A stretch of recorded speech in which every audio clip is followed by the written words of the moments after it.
Guys, I'm not really feeling it today because I have this massive throbbing headache and I woke up late, I went bed late, and I haven't really been hustling that hard today. I've been cleaning my room all day, making sure that my cat doesn't chew on any more pieces of plastic, and building up my trait conscientiousness.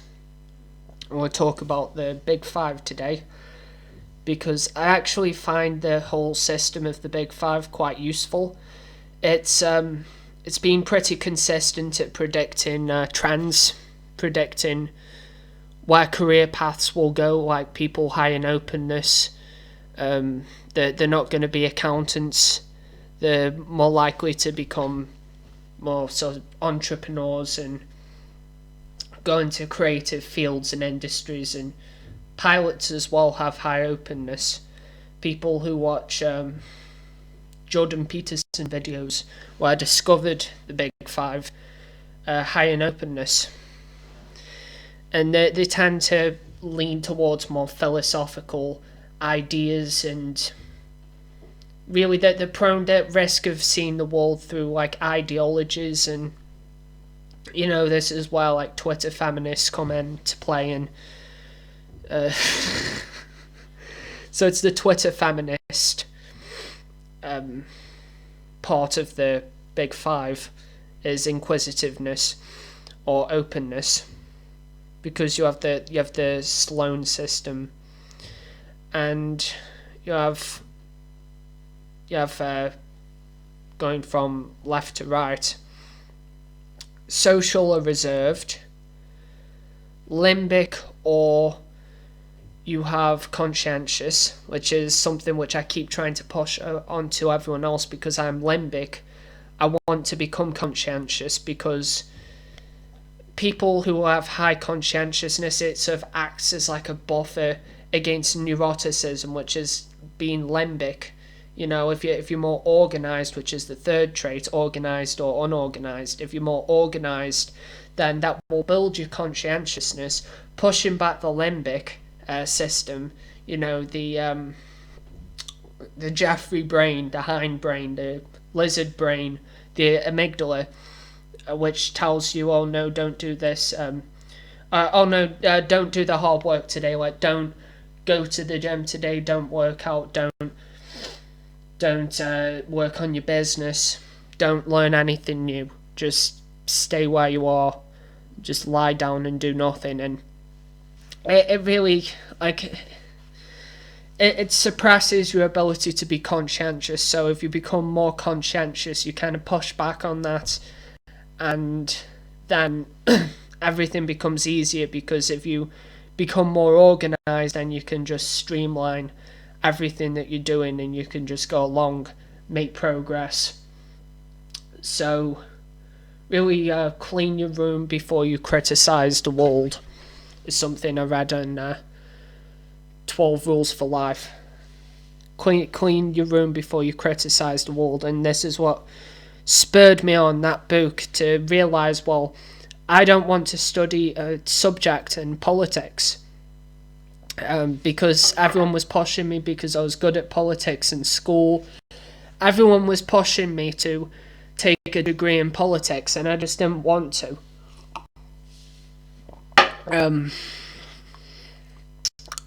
Because after reading that book, I realised that if I would have taken a degree in politics, it would have clouded my perspective. I wouldn't be able to see other people's views, other people's arguments outside of, and just reality outside of the bubble that I would have encased myself in.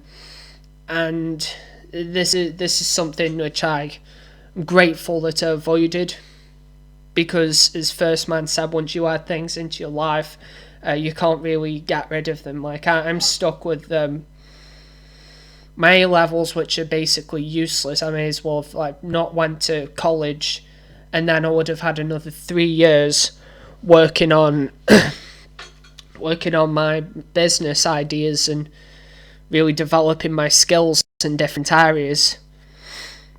So I was kind of indoctrinated by these different ideologies, and that's something which like if you're limbic and you're high in openness, I find that that's where you naturally get pulled towards. And I think being limbic, it makes you prone to being anxiety. You have anxiety, you have higher levels of that, you have higher levels of depression. And people are just doing something absolutely disgusting. Twitter feminists, they're making identities out of their anxiety and depression. Like they become inseparable from their anxiety and depression. And through seeing the world in an ideology, from an ideological perspective, they they lack to really see what's going on in reality and what's going on in the world around them. So it's this anxiety, and this anxiety is also it's a part of the limbics being more limbic, and it leads you to identify you identify with your brain, and you shouldn't really do that. You should listen to other people's brains.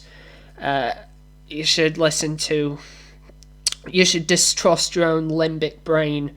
If you want to become more conscientious, you should put your trust in the books that you read. Put your trust in Ryan Holiday. Put your trust in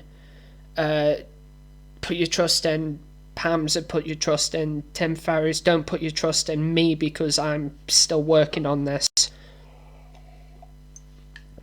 Put your trust in Robert Greene. And put your trust in First Man. Yeah, so through doing that, you reduce being more limbic. And you shouldn't identify with these different, because they defend identities. I don't know whether I'm using the right words, well, use of this word, but vehemently. They vehemently advocate for being this type of person or that type of person. And these people seem to go into MBTI, and it's just a waste of time, really, because the MBTI hasn't really been proven to predict anything. If anything, it just makes everything more obscured. It obscures reality, so that you only experience it through one way, through thinking yourself to be like this or thinking yourself to be like that, when it's circumstantial, based on your values. In the present moment, all you have is your values. And I've been going on to these typology forums, and I've been saying this, and they've been saying to me, "Oh, you sound like an SE user. You sound like an ESTP Anagram 3." And, it might be true, but I just, it just doesn't matter. Like, these traits can be universal. If people would stop identifying with their own brains and all the lies that the feelings tell them. And yeah, people who are more limbic, I'd say, are more emotional. I mean, you could argue, well, people who are more agreeable, especially in like these bullshit systems like MBTI, people who are more agreeable are more emotional. But like, yeah, I think empathy. I mean, I don't know that much about empathy, really, but I don't think it's a bad thing, to identify and want to help other people, want to be a leader and step up. If you want to be a leader and step up, if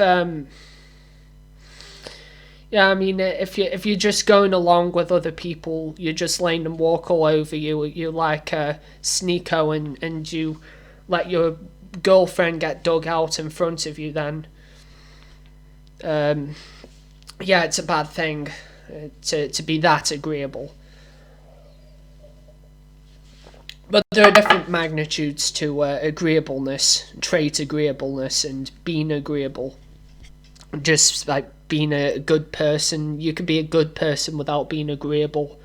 You don't have to be what society tells you to be. But I would say that you have to work if you're like 90% limbic, 80%, 70, 60%, 50% even. You have to get it down to like 40, 30, 20%. You have to work on yourself, and it will take time, because you could do the test retest. If you gain similar results, then not much is happening. If you feel like my mental health is improving, then you take the NHS test like I've been doing, and your depression is actually the same, your anxiety is getting worse, then you've gone complacent. And I think this is something that happens a lot with people. I mean, I'm still on the first couple of months of self-improvement. I'm not even going to the gym. I have equipment at home, lifting about 65 kg deadlifts. And I think I increased it, I don't know. But yeah, I did. I increased it today.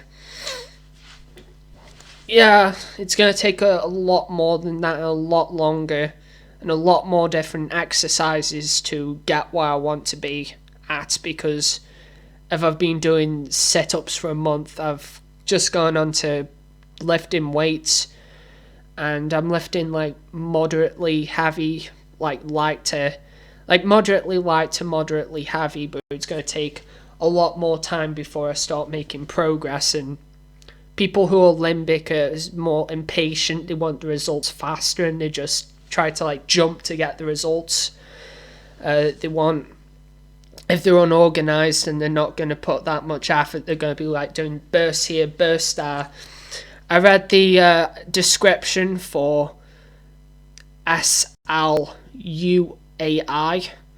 and I was just appalled. And people, they'd see SLUAI, they're like Ramona Flowers. They're just like manic, they're just everywhere. And people think, oh well, if I'm everywhere, then I'm quirky, then I'm funny. And they're putting on an image. Like, I used to do this. I used to put on that sort of image to try and make other people laugh. And in the end, I just ended up with no friends, because I'd make the girls laugh. Then when I'd really want to talk to them, when I'd want to ask them out, like, I wasn't taking that seriously. And I was still pushing that image, and I wasn't taken seriously. I wasn't thought of as being a man. I was thought of as being a little boy, and I may still seem like a little boy, especially with my voice. I would like to get my voice to go deeper. I attribute that to low testosterone, but yeah, it's to do with socialization, because naturally I think my conscientiousness is much higher. I don't think I'm like 80% limbic. I think that it's to do with the way I've been raised. It's to do with the systems, failing and thinking, well, because I've got an F in history, then I'm a bad person, so then I just neglect my studying, I neglect everything else, my environment gets cluttered easily. I have books all around me at the moment, and it just disrupts your ability to think and to concentrate, to be present when you're in a messy environment. And Hamza said, well, the bare minimum when you make your YouTube channel, just talk about cleaning your room. Just tell people to clean the rooms. Like, you can make a channel at any time just telling people to clean the rooms, because building trait conscientiousness, which is indicative of success, it works wonders if you build up that trait, build up being more organized, Start planning, because that will help you to ameliorate feelings of depression and anxiety if you have something to work towards. And then your anxiety can be transmuted. You can get excited towards working and reaching that goal. And then you see yourself as more of a confident person who can take on challenges, responsibilities. Your anxiety drops. And this could probably work, even like if you could get like just a little nugget of hope in the most depressed, anxious person, then it'll work for anyone. And I was in the very high scores of anxiety and depression, and I still am. I'm still reducing this, I'm still working on it, I'm building up conscientiousness. I haven't planned today, but I want to plan. And yeah, So those are the 5 traits. You don't have to like force yourself to be an SCOEN.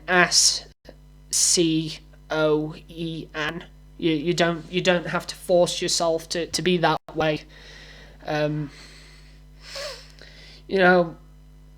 quite a big fan of the idea that you can basically change yourself. You can reinvent yourself at any time. As long as you're staying true to your principles, but there's even a law of power for this.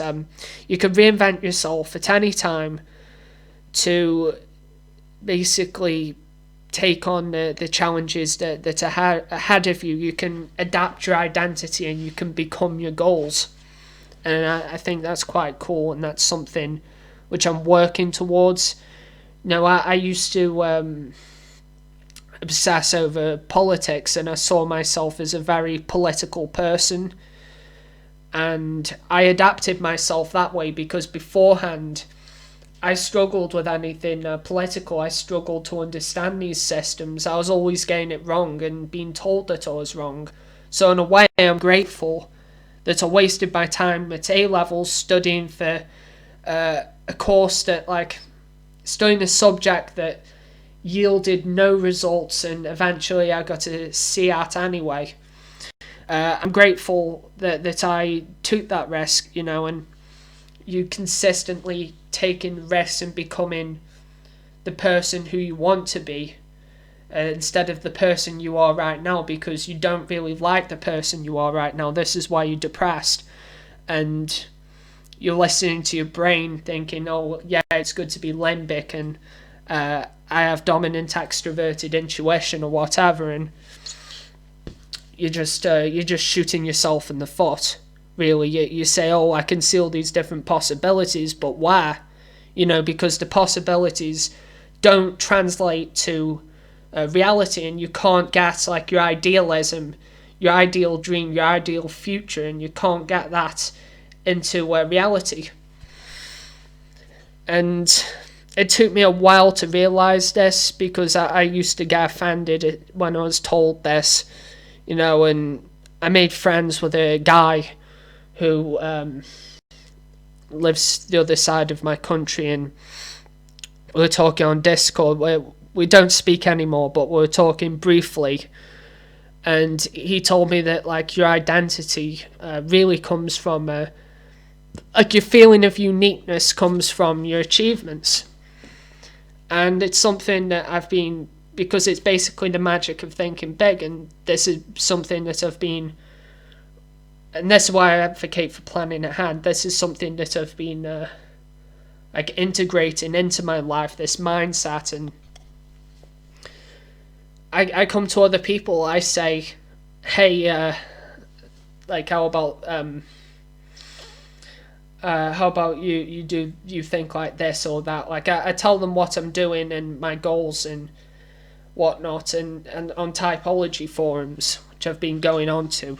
I shouldn't really, because of my dopamine detox, but I had a lapse recently, went on there, and they're all just making excuses for themselves, saying, no, that's for SE-DOMs who are Enneagram 3, self-preserving Enneagram 3s, and I just thought, well, how can you be so autistic about it, because there's nothing greater than the present moment. They're just blocking it out and making excuses for themselves at this point.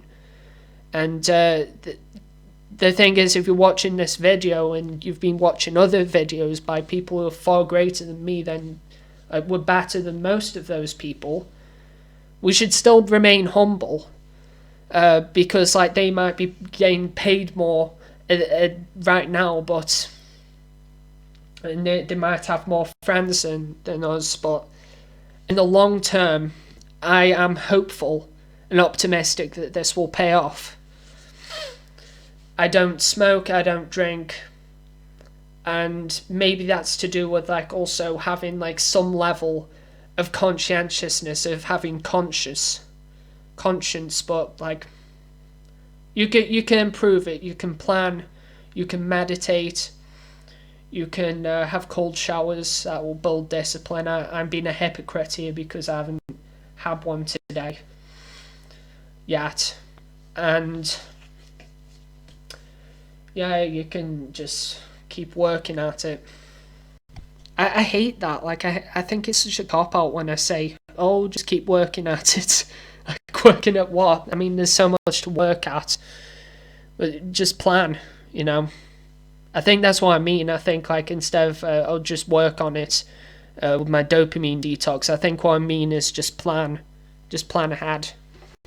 You know, and then you'll find optimism. Like, if you don't want to work, you can always just plan. And then you'll want to. You know, because it's like, switch off all laptops, devices, just plan, go for a walk, or just be in nature, like just be in the present, or just plan, and then yeah, you'll achieve things.